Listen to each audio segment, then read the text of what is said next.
Chapter 1, Sloka 18.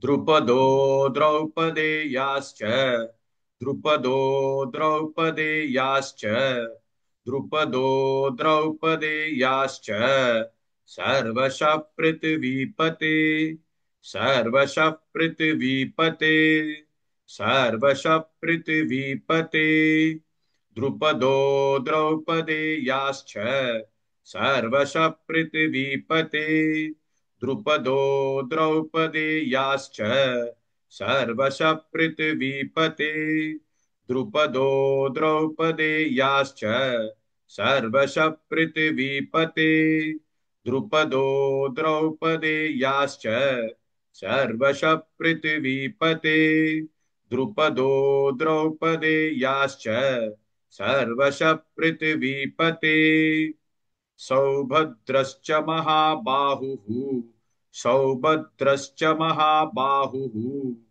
सौभद्रश्च महाबाहुः शङ्खान् दद्मुः पृथक् पृथक् शङ्खान् दद्मुः पृथक् पृथक् शङ्खान् दद्मुः पृथक् पृथक् सौभद्रश्च महाबाहुः शङ्खान् दद्मुः पृथक् पृथक् सौभद्रश्च महाबाहुः शङ्खान् दद्मुः पृथक् पृथक् सौभद्रश्च महाबाहुः शङ्खान् दद्मुः पृथक् पृथक् सौभद्रश्च महाबाहुः शङ्खान् दद्मुः पृथक् पृथक् सौभद्रश्च महाबाहुः शङ्खान् दद्मुः पृथक् पृथक् द्रुपदो द्रौपदेयाश्च सर्वशः पृथिवीपते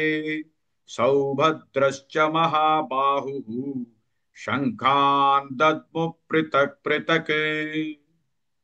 Please like and share this video because you could be instrumental in helping someone around the world recite the Srimad Bhagavad Gita, thereby helping them to have a life of unending opulence, victory and prosperity. This is mentioned in chapter 18, sloka 78. Yes, don't forget to buy my book, Leadership Can Be Child's Play. Namaste.